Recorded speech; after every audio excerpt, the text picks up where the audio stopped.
Mediunismo. Obra psicografada por Hercílio Mais. Espírito Ramatiz.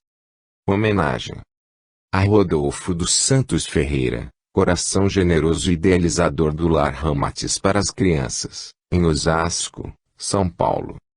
A Oswaldo Polidoro, espírito incansável e escritor fecundo, que enriqueceu a bibliografia espírita com admirável conjunto de obras de ascensão espiritual. Curitiba, 20 de agosto de 1960, Hercílio Mais. No campo da mediunidade. Capítulo extraído da obra coletânea do Além, ditada por André Luiz ao médium Francisco Cândido Xavier. Obra editada pela Livraria Man Kardec, São Paulo. O cérebro físico é aparelho de complicada estrutura. Constitui-se de células emissoras e receptoras, que servem nos mais diversos centros mentais reguladores da vida orgânica. Imantam-se, dentro dele, poderosas correntes magnéticas, a flutuarem sobre o líquido cérebro espinhal, qual a engrenagem de um motor em óleo adequado, produzindo vibrações elétricas com a frequência de 10 a 20 Hz por segundo. Daí parte infinidade de ordens, endereçadas ao sistema nervoso, ao aparelhamento endocrínico e aos órgãos diversos. O cérebro, porém, tal qual é conhecido na Terra, representa a parte visível do centro perispiritual da mente, ainda imponderável à ciência comum, no qual se processa a elaboração do pensamento, que escapa à conceituação humana. Referimos-nos a semelhante quadro para comentar a necessidade da cooperação do servidor mediúnico no intercâmbio entre os dois planos, visível e invisível. A tese do animismo, não obstante respeitável, pelas excelentes intenções que a inspiraram, muita vez desencoraja os companheiros chamados a testemunhos de serviço no Ministério da Verdade e do Bem. Os investigadores rigoristas não favorecem o esforço dos médiuns bem-intencionados, na maioria das ocasiões destoam-lhes os germens de boa vontade e realização com as suas exigências particularistas no capítulo da minudência, da gramática, da adivinhação.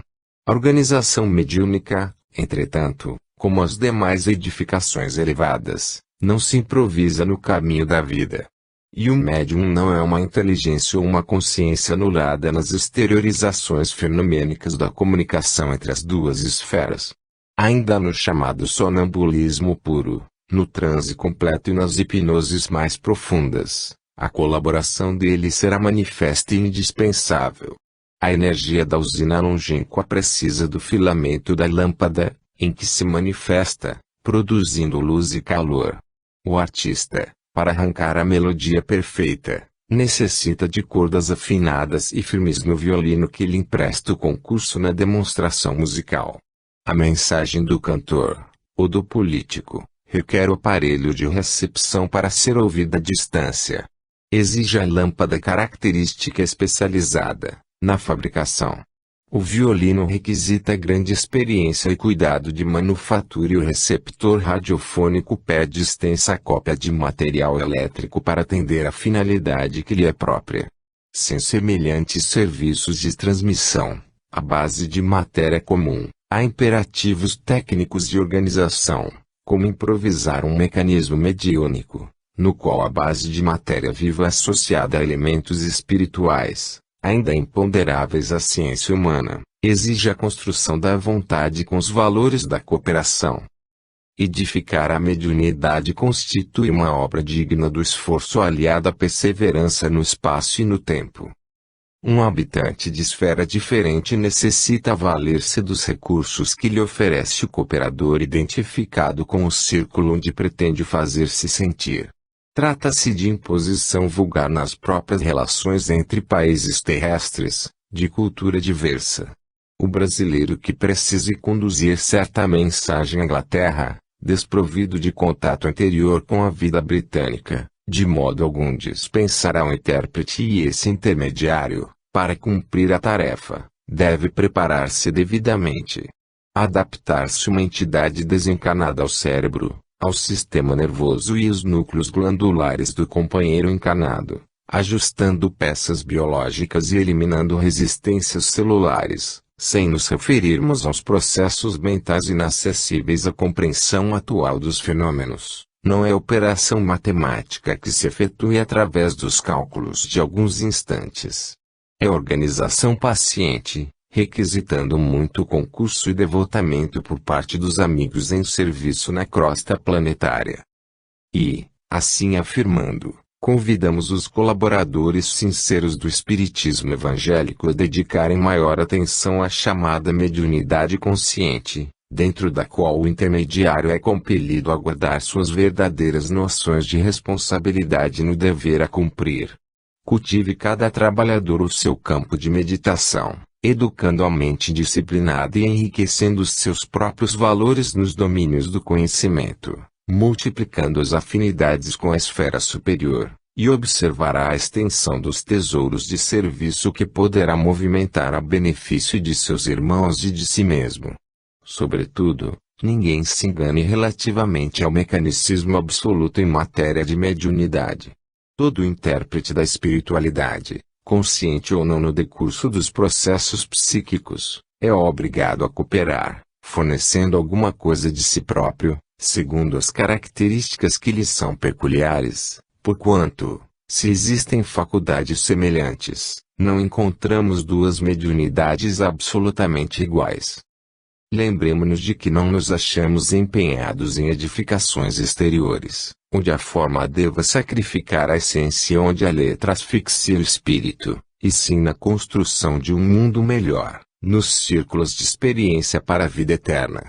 Guarde cada colaborador do espiritismo cristão a consciência, a responsabilidade e o espírito de serviço à maneira de riquezas celeste que é necessário valorizar e multiplicar.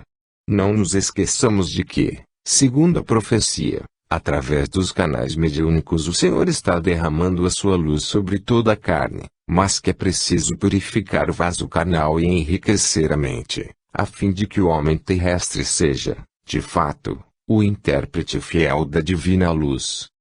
Algumas palavras do médium. Prezado leitor, embora creia que é desnecessária e cansativa qualquer consideração preliminar sobre o conteúdo desta nova obra de Ramatiz, intitulada Mediunismo, e que abrange com especialidade os mais variados aspectos do exercício da mediunidade sob o patrocínio da doutrina espírita, cumpre-me o dever de explicar que devem ser atribuídos exclusivamente a mim os possíveis equívocos assinalados durante a leitura destas páginas. Ainda são raros os médiuns que, a exemplo de um Chico Xavier, podem filtrar com pleno êxito o pensamento dos desencarnados para o ambiente material.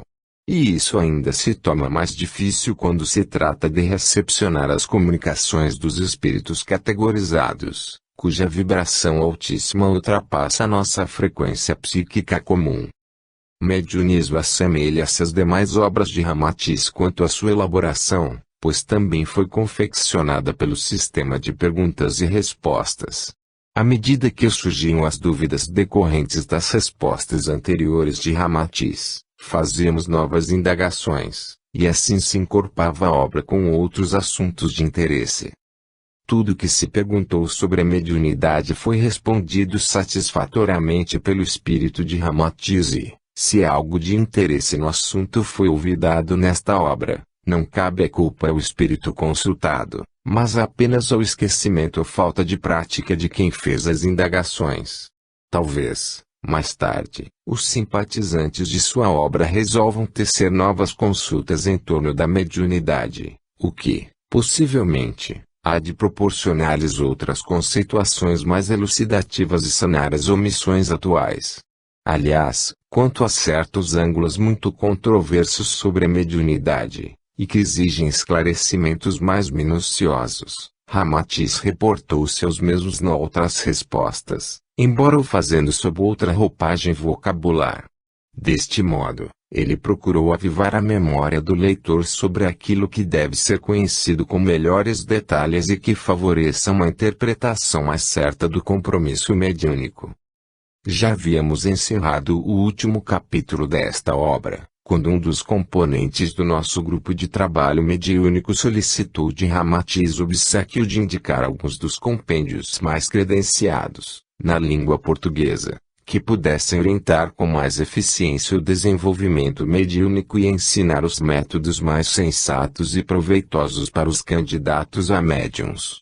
Ramatiz, após frisar que já é bem servida a bibliografia desse gênero, no Brasil, e que se encontra capacitada para explicar com eficiência a natureza das relações mediúnicas entre vivos e mortos, indicou-nos algumas obras que considerou mais apropriadas para auxiliar o desenvolvimento mediúnico, em conformidade com os preceitos ensinados pela doutrina espírita.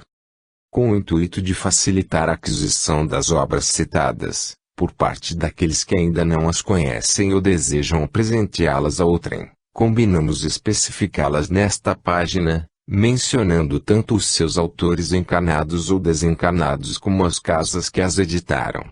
Elas, pois, a seguir. O Evangelho segundo o Espiritismo, de Allan Kardec. Edição da Livraria da Federação Espírita Brasileira. O Livro dos Espíritos, de Allan Kardec. Edição da Livraria da Federação Espírita Brasileira. O Livro dos Médiuns, de Allan Kardec. Edição da Livraria da Federação Espírita Brasileira. Nos Domínios da Mediunidade, de André Luiz. Médium Francisco Cândido Xavier. Edição da Livraria da Federação Espírita Brasileira. Estudando a Mediunidade, de Martins Peralva. Edição da Livraria da Federação Espírita Brasileira. Mediunidade, de Edgar Armond. Edição da Livraria Allan Kardec, Leque. Trabalhos Práticos de Espiritismo, de Edgar Armond. Edição da Livraria Allan Kardec, Leque. Passes e Radiações, de Edgar Armond. Edição da Livraria Allan Kardec, Leque. Pontos da Escola de Médiuns. Editado pela Federação Espírita do Estado de São Paulo. Passes e Curas Espirituais, de Winifredo de Toledo. Edição da Livraria do Pensamento. Manual do Dirigente de Sessões Espíritas, de Irmâncio Vieira e B. Godoy Paiva. Edição da Livraria Allan Kardec, Leque. Mediunidade Sem Lágrimas, de Eliseu Rigonati. Edição da Livraria Allan Kardec, Leque.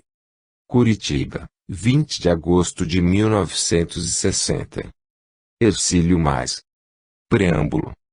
Meus amigos e irmãos, entregando-vos esta obra, que achamos de bom alvitre denominar de mediunismo, também nos desincumbimos de mais uma etapa do programa sideral, cuja responsabilidade assumimos junto aos nossos maiorais quando nos prontificamos a cooperar para a melhoria espiritual de alguns espíritos encarnados na Terra.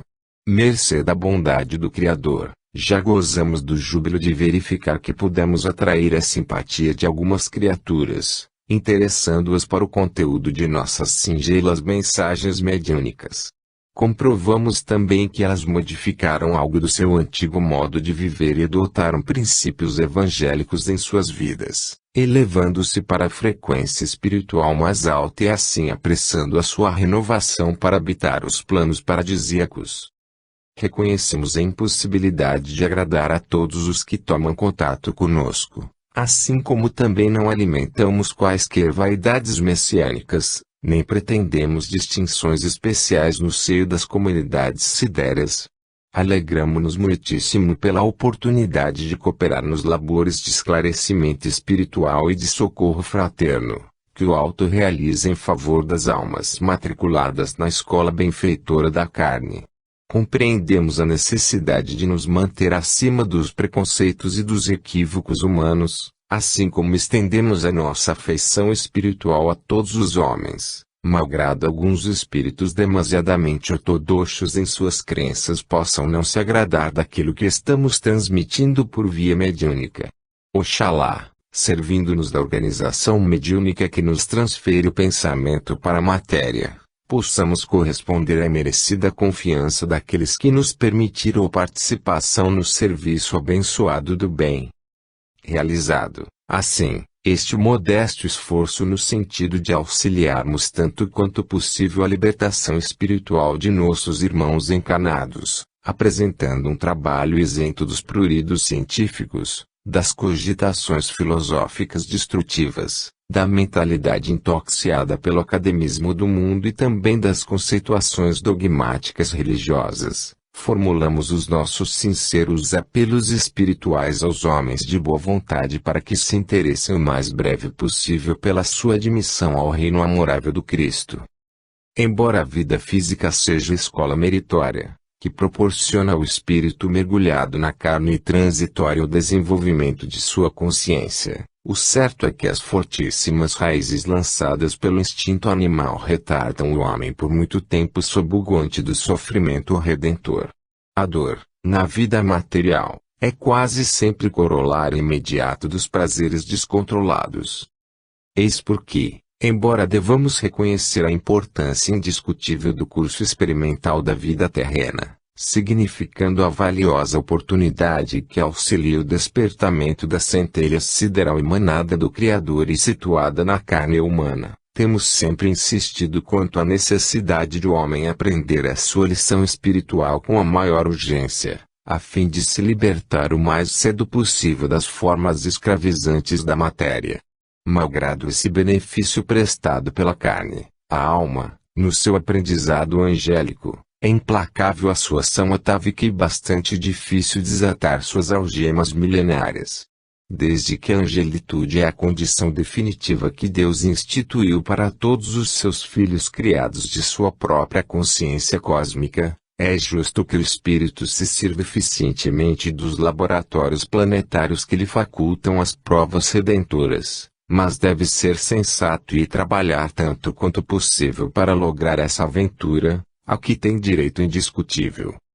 Reconhecemos que algumas criaturas, ainda algemadas às paixões deletérias da carne, afligem-se ou se entristecem quando verificam que em nossas mensagens condenamos sempre a negligência espiritual do homem. No entanto, assim não fazemos com intuito apostólico de condenar as fraquezas naturais da vida humana, nem pretendemos excomungar nossos irmãos encarnados pelos seus equívocos. Na verdade, todos vivem na carne as mesmas experiências e equívocos, com os quais nós também já topamos em inúmeras existências planetárias. O nosso principal objetivo ainda é o convite fraterno e insistente para que os encarnados despertem de sua negligência tão comum na peregrinação da estrada terrena e acelerem os passos, pois já bem próximo lhes acena a aventura eterna da vida angélica. Realmente, temos nos referido incessantemente à inconveniência de o espírito demorar-se atado à fogueira das paixões devoradoras e pecaminosas do mundo da carne, mas, em seguida, também enunciamos as perspectivas sublimes e o cenário paradisíaco que aguardam as almas sofredoras após a sua libertação do compromisso redentor da carne.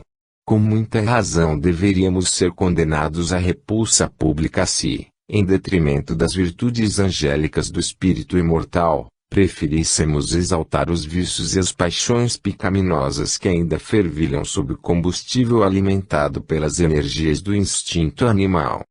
A presente obra, intitulada Mediunismo, é apenas mais um singelo trabalho de nossa cooperação espiritual por via mediúnica, enquanto rogamos a Deus o ensejo de permitir-nos acender a chama da vida mortal em alguns corações ainda torturados pelas vicissitudes e as dores da vida material. Envidamos também os nossos melhores esforços para contribuir de modo proveitoso, junto de alguns médiuns ainda confusos e indecisos, que vacilam quanto ao roteiro mais certo para empreender o seu desenvolvimento mediúnico. Obviamente, não alimentamos a presunção de acrescer qualquer novidade às obras fundamentais de Allan Kardec, que os espíritos lhe ditaram sobre a mediunidade.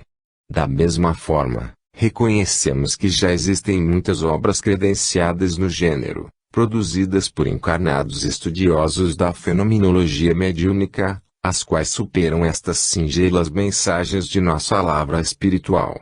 Servindo-nos do médium que nos recepciona o pensamento, temos procurado atender às mais variadas indagações sobre o problema complexo e sublime da mediunidade, exaltando-a como uma tarefa espiritual que deve ser exercida com devotado zelo moral e sempre à distância dos interesses mercenários e das vaidades humanas. Obedecendo à necessidade seletiva do programa elaborado pelos nossos superiores, algumas vezes fomos obrigados a destacar os ângulos sombrios da prática mediúnica, a imprudência, o interesse mercenário e capciosidade de certos médiuns. Mas assim o fizemos com o fito de distinguir aqueles que merecem a confiança do alto e prestam valioso e devotado serviço ao próximo. Em algumas de nossas considerações existe um tom de censura aos médiuns preguiçosos, que sentem estranho prazer em se conservar na mesma ignorância de quando iniciaram o seu desenvolvimento mediúnico. E assim o fizemos porque o êxito do mandato mediúnico e a sua transparência espiritual exigem que os seus intérpretes, além do seu apuro moral, também despertem o seu comando mental e melhorem o seu intelecto. Advertimos todos os médiuns de que o êxito do serviço mediúnico depende muito mais da renúncia, desinteresse, humildade e ternura dos seus medianeiros do que mesmo de qualquer manifestação fenomênica espetacular, que empolgue os sentidos físicos, mas não converte o espírito ao bem. Embora não tenhamos podido alinhar conceitos espiríticos mais avançados que aqueles que Kardec já consignou em suas obras doutrinárias, sentir-nos-emos regiamente compensados se, através desse trabalho despretensioso, algumas criaturas puderem compreender melhor o sentido libertador do espiritismo e a função redentora da mediunidade. No término deste breve preâmbulo, rendemos o nosso preito de simpatia e admiração a Allan Kardec, espírito sensato e heróico, que renunciou à sua própria tranquilidade e os interesses do mundo físico para servir benfeitoramente a humanidade terrena. Considerando-se a doutrina espírita como o cristianismo redivivo em sua pureza iniciática e em sua simplicidade comovedora, os médiuns que se credenciam sob a sua égide doutrinária também precisam cumprir o seu mandato espiritual no século atômico, quais novos apóstolos, pregando a imortalidade do espírito. Curitiba, 21 de abril de 1960, Ramatiz. Capítulo 1. Considerações sobre o Livro dos Médiuns. Pergunta. De início, gostaríamos que nos indicasses qual o método mais eficiente para o êxito do desenvolvimento mediúnico ou qual o processo mais aconselhável para educar o candidato a médium. Ramatiz. Assim como o futuro acadêmico compete primeiramente estudar a cartilha primária, a fim de aprender o alfabeto que o credenciará para tentar futuros estudos mais complexos da cátedra universitária, o médium também precisa começar o seu desenvolvimento mediúnico orientado pelas lições básicas da doutrina espírita. O homem pode tornar-se engenheiro, advogado, médico ou magistrado, mas ele sempre terá de começar pela alfabetização. Atualmente, à medida que o mundo terreno progride, a sua humanidade também frequenta cursos para poder exercer as suas profissões as mais singelas e, devido a isso, multiplicam-se e popularizam-se os tratados científicos e os compêndios técnicos, a fim de serem orientadas às experimentações ou às especulações mais comuns. Hoje estudam-se e consolidam-se regras e leis que, baseadas nas longas experimentações do passado, graduam disciplinadamente os estudos mais variados e facilitam muitíssimo o roteiro educativo dos estudiosos. Pouco a pouco eliminam-se as indecisões, os equívocos, os transtornos e as surpresas tão comuns às tentativas empíricas e próprias das experimentações sem métodos seguros. Em consequência disso, os empreendimentos culturais, os cursos científicos e os conhecimentos técnicos modernos são tratados em linguagem acessível a todas as mentes estudiosas e aceleram o progresso da humanidade terrena, porquanto reduzem a perda de tempo comumente empregado no empirismo desordenado. Proliferam, então, as academias destinadas a oficializar todos os labores humanos, pois diplomam costureiras, floristas, oradores, barbeiros, motoristas, fabricantes de doces, especialistas em extração de calos ou técnicos das mais variadas profissões. É evidente que, se a faculdade mediúnica é destinada a objetivos mais sublimes, e bem mais complexo e importante do que as profissões comuns do mundo, ela também exige um roteiro inteligente, sensato e criterioso, sob o mais devotado carinho e desprendimento de seus tutores. Nesse aprimoramento mediúnico estão em jogo os elevados ensinamentos da vida evangélica, e a sua finalidade é de proporcionar ao homem a sua mais breve libertação espiritual. Entretanto, o êxito depende muitíssimo das condições morais e dos conhecimentos do médium, o qual deve se afastar de tudo aquilo que possa despertar o ridículo, a censura ou o sarcasmo sobre a doutrina espírita. O médium desenvolvido, na acepção da palavra, é fruto de longas experimentações em favor do próximo. Só um serviço desinteressado, a imaginação disciplinada e o equilíbrio moral emotiva que poderão garantir-lhe o sucesso nas suas comunicações com o alto. Só um desenvolvimento mediúnico correto, supervisionado por outras criaturas sensatas e experimentadas, é que realmente poderá garantir os resultados proveitosos e evitar os espinhos das decepções prematuras ou desencanto das tarefas fracassadas. Embora algumas criaturas se deixem atrair pelas manifestações e encenações exóticas, que impressionam os leigos nos fenômenos mediúnicos, o intercâmbio satisfatório e profícuo com o além também requer disciplina semelhante à que se exige nos cursos acadêmicos do mundo profano. Assim como seria absurdo pretender alguém candidatar-se a um curso acadêmico, mas negando-se a alfabetizar-se em primeiro lugar e tentando alcançar o seu objetivo superior por meio de tentativas empíricas e experimentações confusas, também é absurdidade que o candidato necessitado do desenvolvimento mediúnico espiritista despreze as regras e as normas fundamentais do Livro dos Médiuns, nas quais Allan Kardec cimentou definitivamente a prática sensata da mediunidade.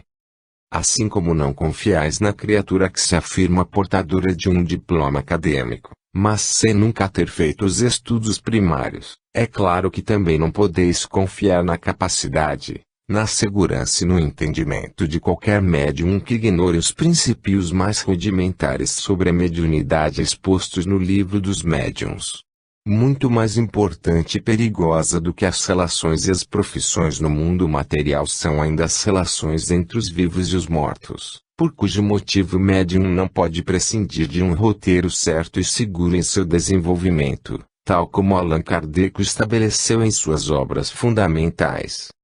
Pergunta: no entanto, conhecemos alguns confrades que se consideram bons médiums e são bastante seguros em suas tarefas mediúnicas, mas que afirmam nunca haver lido uma página do Livro dos Médiuns, nem mesmo consultado qualquer outra obra de Allan Kardec.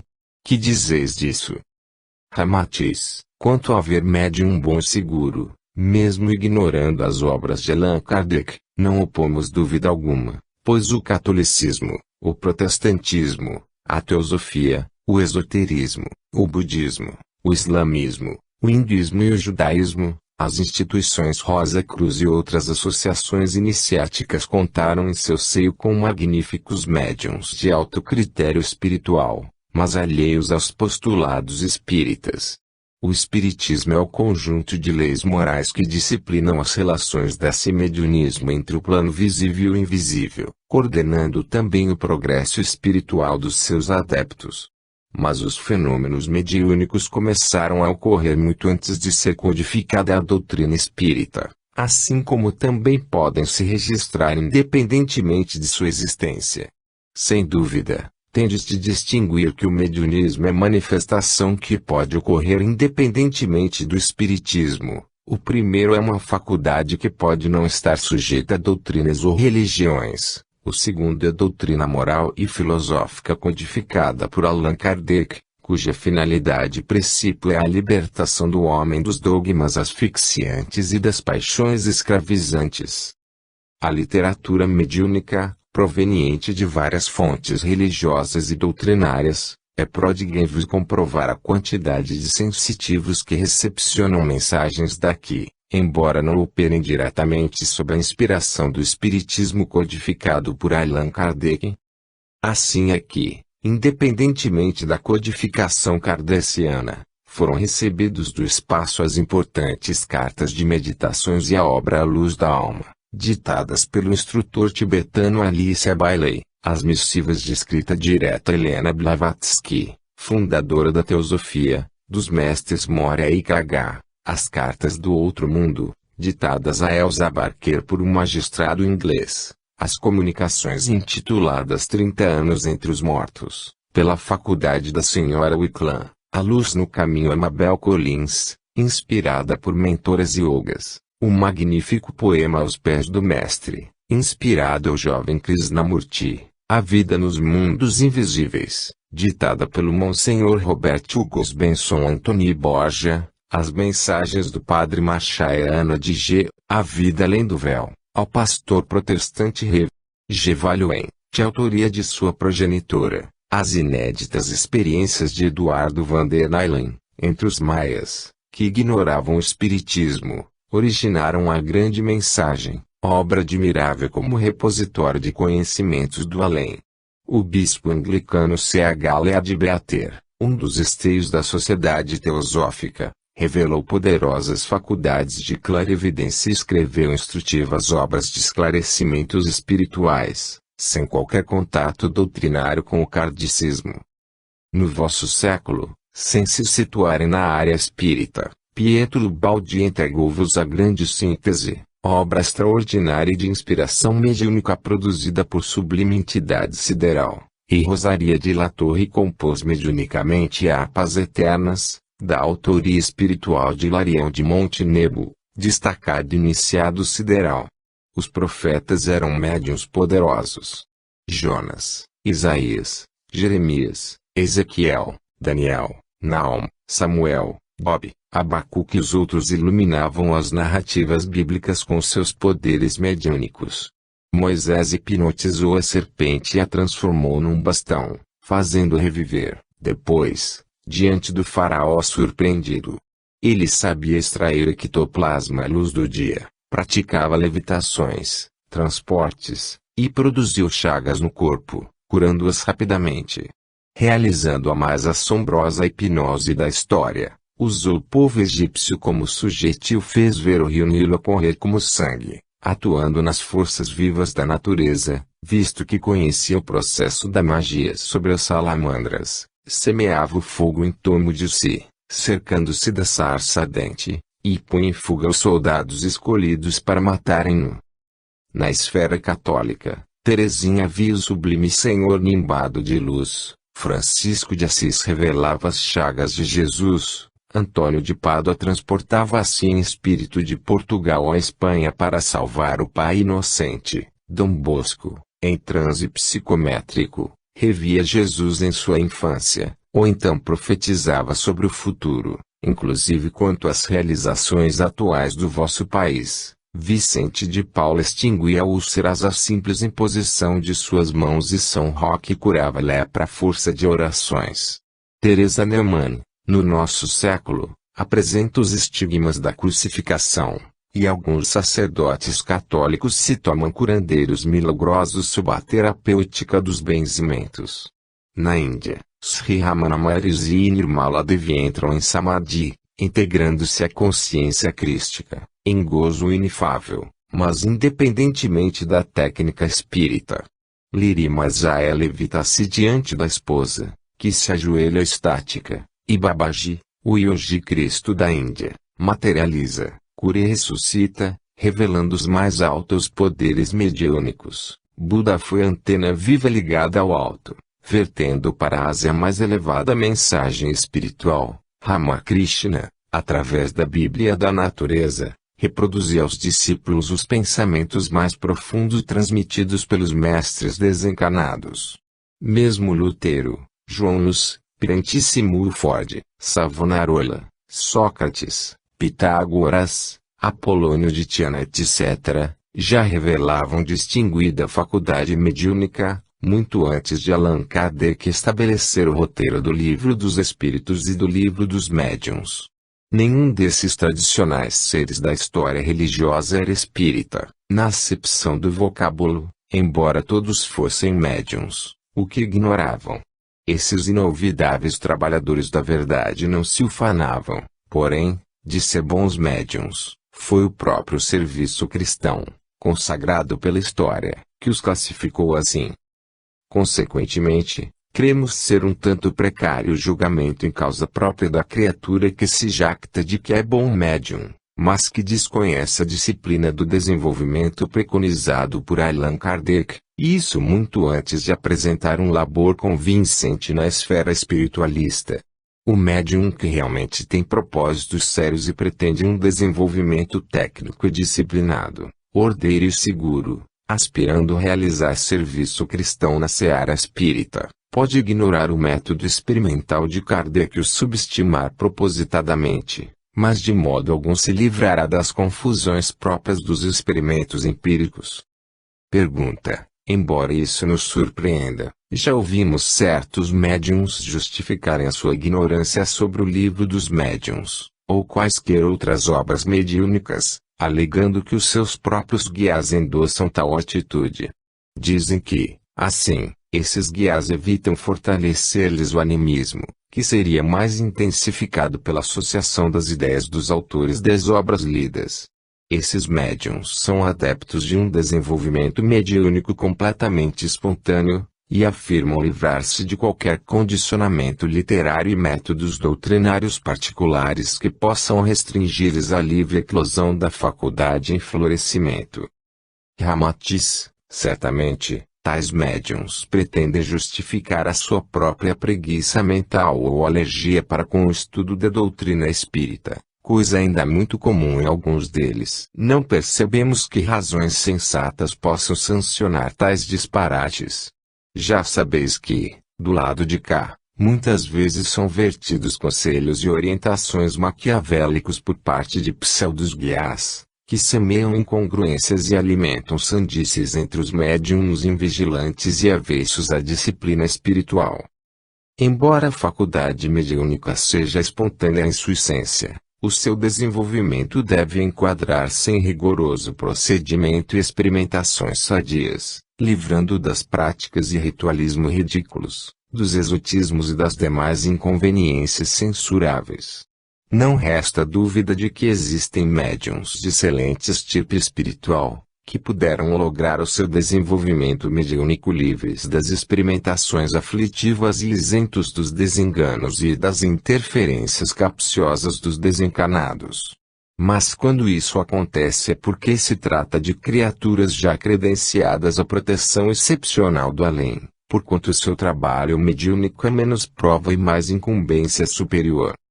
Sob qualquer hipótese, os espíritos benfeitores da área espírita sempre preferem comunicar-se pelos médiuns cujo desenvolvimento mediúnico se orientou principalmente pelas normas expostas no Livro dos Médiuns, que ainda é o admirável repositório de regras sensatas e advertências salutares, concretizadas só depois de copiosa experimentação mediúnica. É obra que pode ajudar o progresso do candidato a médium, distanciando-o das decepções e do desperdício de tempo, como é muito comum no desenvolvimento empírico e inexperiente. Kardec estudou profundamente as características psicológicas dos médiuns e classificou-os também de conformidade com o tipo de sua faculdade mediúnica em floração, disciplinando-lhes a imaginação exacerbada das comunicações incipientes dos primeiros dias. Organizou-os em grupos afins e graduou-lhes a capacidade de realização, selecionando os médiuns positivos, calmos, seguros, devotados, coerentes e modestos daqueles que são improdutivos, lacônicos, nervosos, inseguros, vaidosos ou preguiçosos.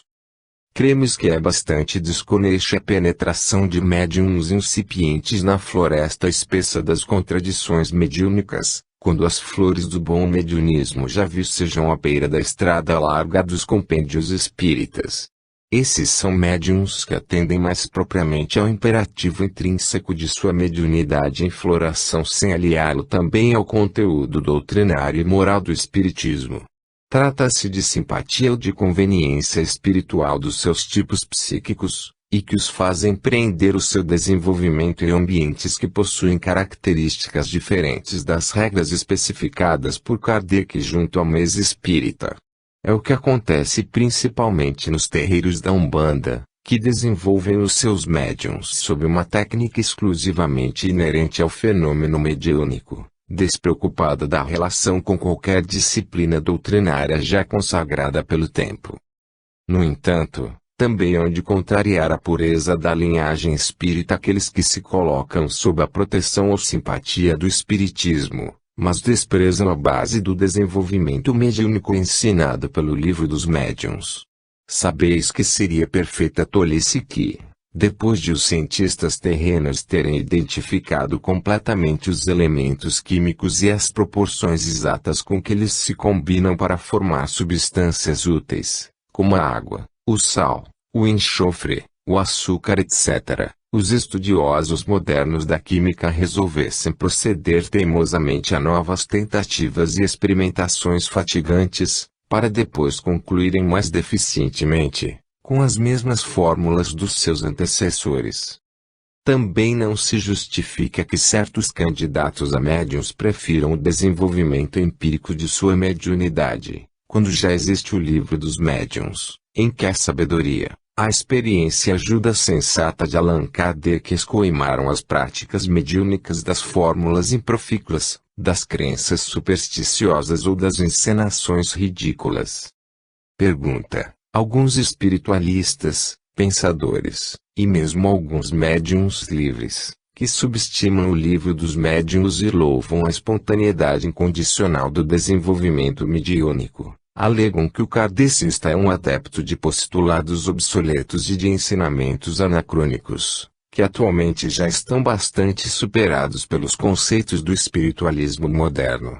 Julgam que o kardecismo é velharia, sinônimo de sectarismo intransigente. Que dizeis? Ramatiz: não aconselhamos ortodoxia espírita, capaz de impermeabilizar os seus adeptos contra qualquer outro esforço alheio digno, no campo da espiritualidade. O espiritismo, conforme já o dissemos, não tem como objetivo agrupar prosélitos ferrenhos e estimular movimentos intolerantes. É empreendimento libertador da consciência e não imposição de seita.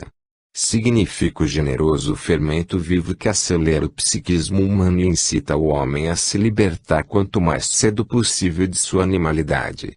A sua missão fundamental, como um catalisador divino, é modificar e exaltar as qualidades de tudo aquilo em que pode intervir ou influir.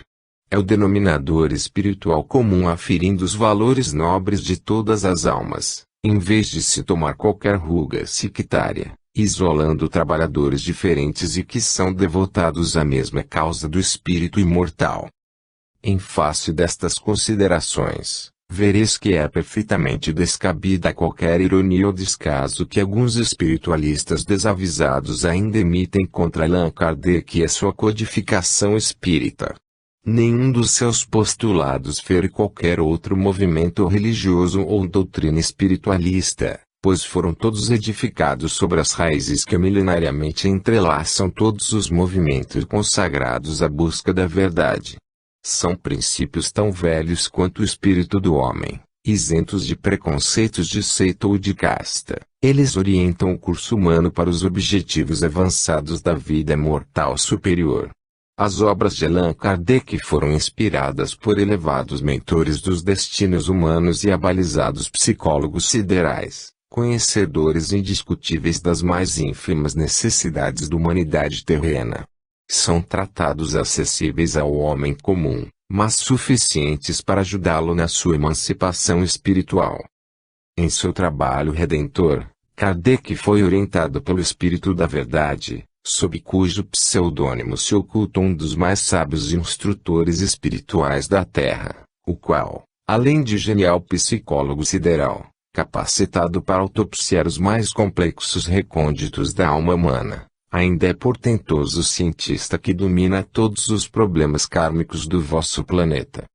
Allan Kardec, portanto, espírito generoso, liberto das peias religiosas e das limitações dogmáticas, não deve ser responsabilizado pelo fanatismo de alguns espíritas irascíveis, intolerantes e sectaristas. O espiritismo não foi codificado para competir com as demais religiões já existentes, pois que os seus postulados são baseados na causa e efeito da lei do karma e no processo lógico e sensato da reencarnação, princípios estes já consagrados milenarmente por todas as filosofias orientais que se preocupam com o mais breve aperfeiçoamento do homem. O vocábulo kardecismo, bastante generalizado entre os espíritas, é somente a indicação do modo de se exercer o compromisso da mediunidade isento de rituais, idolatrias, oferendas, distinções hierárquicas ou quaisquer outras exigências que exteriorizam aquilo que só requer um entendimento mais interior. Ele significa, pois, a distinção correta de um procedimento doutrinário, sem menosprezar qualquer ideia ou movimento espiritualista alheio. As instituições religiosas, as doutrinas espiritualistas ou os estatutos políticos do mundo não devem ser culpados do sectarismo infeliz dos seus adeptos ignorantes e falaciosos, que fazem de sua crença o alicerce para o desforço pessoal contra aqueles que discordam de suas ideias.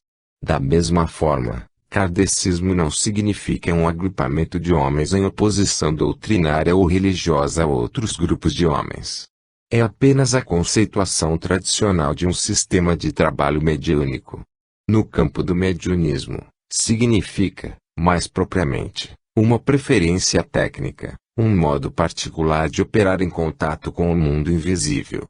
O kardecista, pois, é aquele que se simpatiza com o exercício mediúnico de mesa, isto é, conforme preceituou Allan Kardec para os adeptos da doutrina espírita.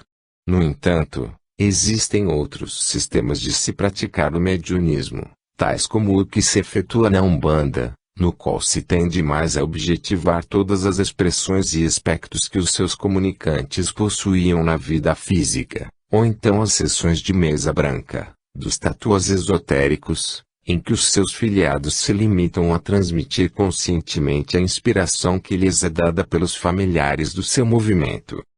De modo nenhum é lícito ao kardecista censurar qualquer um dos movimentos alheios que, atendendo ao modo peculiar de sua instituição, pratiquem um mediunismo diferente do que é preconizado pelo Espiritismo em seu seio doutrinário. Capítulo 2 A mediunidade e o Consolador Prometido. Pergunta: que relação há entre a mediunidade e o Consolador prometido por Jesus? Que é, propriamente, a mediunidade? Ramatiz: a mediunidade é um patrimônio do espírito, é faculdade que se engrandece em sua percepção psíquica, tanto quanto evolui e se moraliza o espírito do homem. A sua origem é essencialmente espiritual e não material. Ela não provém do metabolismo do sistema nervoso, como alegam alguns cientistas terrenos, mas enraiza-se na própria alma, onde a mente, à semelhança de eficiente usina, organiza e se responsabiliza por todos os fenômenos da vida orgânica, que se iniciam no berço físico e terminam no túmulo. A mediunidade é faculdade extraterrena intrinsecamente espiritual. Em sua manifestação no campo de forças da vida material, ela pode se tomar o elemento receptivo das energias sublimes e construtivas provindas das altas esferas da vida angélica. Quando é bem aplicada, transforma-se no serviço legítimo da angelitude, operando em favor do progresso humano. No entanto, como recurso que faculta o intercâmbio entre os vivos da terra e os mortos do além, também pode servir como ponte de ligação para os espíritos das sombras atuarem com mais êxito sobre o mundo material. Muitos médiuns que abusam de sua faculdade mediúnica e se entregam a um serviço mercenário, em favor exclusivo dos seus interesses particulares, não demoram em se ligar imprudentemente às entidades malfeitores dos planos inferiores, de cuja companhia dificilmente depois eles conseguem se libertar. Pergunta: dizem certos médicos, estudiosos do assunto, que a mediunidade é apenas um fenômeno orgânico. Que dizeis sobre isso? Ramatiz: a mediunidade não é fruto da carne transitória, nem provém de qualquer sensibilidade ou anomalia do sistema nervoso. Repetimos, é manifestação característica do espírito imortal. É percepção espiritual ou sensibilidade psíquica, cuja totalidade varia de indivíduo para indivíduo, pois, em essência, ela depende também do tipo psíquico ou do grau espiritual do ser. Embora os homens se originem da mesma fonte criadora, que é Deus, eles se diferenciam entre si, porque são consciências individualizadas no cosmo, mas conservando as características particulares, que variam conforme a sua maior ou menor idade sideral. Há um tom espiritual próprio e específico em cada alma, e que se manifesta por uma tonalidade particular durante a manifestação mediúnica. É como a flor, que revela o seu perfume característico, ou então a lâmpada, que expõe a sua luz particular. Pergunta: conforme temos observado, a mediunidade, atualmente, generaliza-se e recrudesce entre os homens de modo ostensivo. Por que ocorre tal fenômeno em nossos dias? Ramatiz: é fenômeno resultante da hipersensibilidade psíquica que presentemente sobressai entre os homens, em concomitância com o fim dos tempos ou juízo final, tantas vezes já profetizado. O século em que viveis é o remate final da era da matéria, que até o momento tem sido regida pela belicosidade, cobiça, astúcia, cólera, egoísmo e crueldade, paixões mais próprias do instinto animal predominando sobre a centelha espiritual. Encontrai-vos no limiar da era do espírito, em que a humanidade sentir-se-á impulsionada para o estudo e o cultivo dos bens da vida eterna, com acentuado desejo de solucionar os seus problemas de origem espiritual. As comprovações científicas da imortalidade da alma, através do progresso da fenomenologia mediúnica, reduzirão bastante a fanática veneração do homem pela existência transitória do corpo físico. Assim como o organismo carnal do homem em certo tempo verticalizou-se para servi-lo em nível biológico superior, o seu espírito também há de se erguer da horizontalidade dos fenômenos e dos interesses prosaicos da vida física provisória, para atuar definitivamente na frequência vibratória do mundo crístico. A época profética que viveis atualmente, sob a imersão coletiva do instinto animal simbolizado na besta do Apocalipse, que tenta subverter o espírito do homem ainda escravo das formas terrenas é a que produz essa ansiedade, esse nervosismo e essa inquietação das massas humanas, ateando o barbarismo das guerras e das revoluções, incitando as lutas de classes e os ódios racistas, enquanto os cientistas investigam como matar mais depressa por intermédio das armas nucleares. A humanidade terrena pressente que já chegou a sua hora angustiosa de seleção espiritual e consolidação planetária. O homem terá que se decidir definitivamente para a direita ou para a esquerda do Cristo, pois, conforme reza a profecia, serão separados os lobos das ovelhas e o trigo do joio. Freme o magnetismo do ser humano à periferia do seu psiquismo exaltado pela energia animal, a qual emerge em sua desesperada tentativa de subverter os costumes, as tradições e a disciplina do espírito imortal.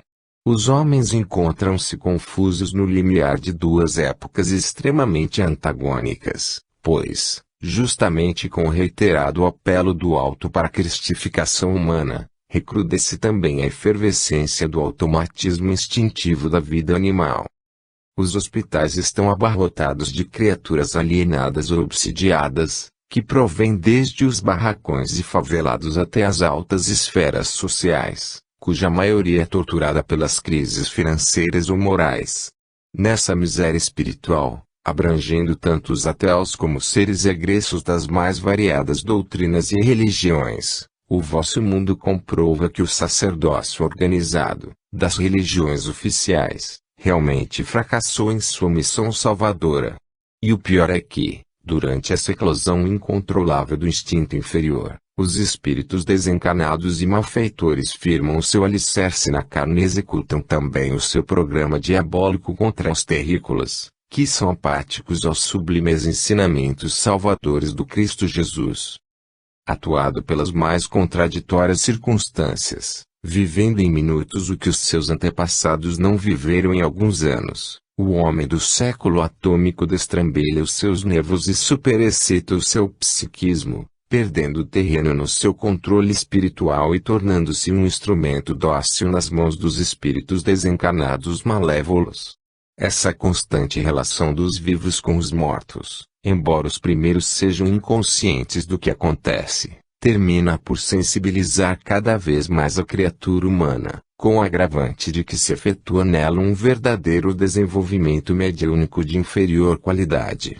Daí, pois, a necessidade inadiável de o homem prudente e bem-intencionado integrar-se definitivamente nos preceitos salvadores do Cristo e vivê-los incessantemente à luz do dia.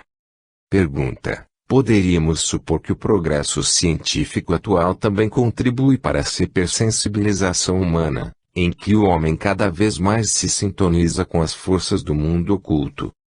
Ramatiz: o cientificismo avançado do século XX, engendrando a criação dos satélites artificiais, dos aviões a jato, dos projetis teleguiados e dos foguetes interplanetários, as pesquisas corajosas dos velhos tabus e segredos da mente humana, sem dúvida são importantes contribuições que não só aceleram a dinâmica de pensar e aumentam a área da consciência, como também sensibilizam a emotividade do ser.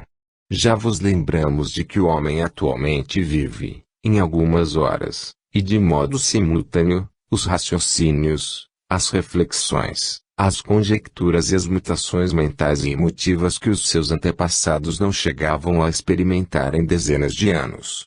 O cidadão do século XX defronta e resiste obrigatoriamente a uma multiplicidade de fenômenos psicofísicos tão equidistantes em suas manifestações variadas, que isso seria suficiente para endoidecer a maioria dos habitantes terrenos de alguns séculos atrás. Cresce assim a sensibilidade psíquica entre os homens terrícolas, acentua-se-lhes a eclosão da mediunidade em comum, porque também vivem sob o incessante acicate dos espíritos desencarnados, que assim exploram essa oportunidade cada vez mais favorável para agirem sobre a matéria. Indiscutivelmente, confirmam-se os vaticínios de Jesus, de que no fim dos tempos os velhos, os moços e as crianças teriam visões, ouviriam vozes estranhas e profetizariam, isso logo em seguida ao advento do Espírito da Verdade. O Mestre indicou claramente o século que viveis no presente, quando predisse os acontecimentos materiais incomuns dos vossos dias e a eclosão simultânea, da mediunidade generalizando-se entre os homens, simbolizando o Consolador prometido a derramar-se pela carne das criaturas. Assim se manifestou o Divino Amigo, com suas palavras inesquecíveis: se me amais, guardai os meus mandamentos, e eu rogarei a meu Pai e ele vos enviará outro Consolador, a fim de que fique eternamente convosco o Espírito de verdade, que o mundo não pode receber, porque não o veio e absolutamente não conhecer. Mas, quanto a vós, conhecê-lo-eis, porque ficará convosco e estará em vós. Porém o Consolador, que é o Santo Espírito que meu Pai enviará em meu nome, vos ensinará todas as coisas e vos fará recordar tudo o que vos tenho dito. João 14:15-17, 26. Pergunta: poderíeis nos esclarecer melhor sobre o sentido correto dessa promessa de Jesus? Ramatiz: procurando-se o sentido exato da figura que Jesus enunciou na promessa referida, verificamos que ele aludiu, em particular, a espíritos desencarnados de ordem superior, ou seja, as equipes de estirpe angélica. Sob a alegoria do Espírito Santo, ou o Consolador prometido, não é difícil identificarem-se as cortes, as falanges ou os exércitos angélicos que já operam atualmente através dos médiuns dignos e desinteressados dos tesouros do mundo ilusório da carne. explicando-nos que o Consolador seria o Espírito Santo capaz de ensinar os homens todas as coisas e ainda recordar-nos suas próprias palavras. Não há dúvida de que Jesus se referiu aos espíritos benfeitores angélicos, desde que só estes aqui, realmente, por intermédio da faculdade mediúnica do homem, poderiam ensinar essas coisas, pregar o Evangelho e recordar suas próprias máximas.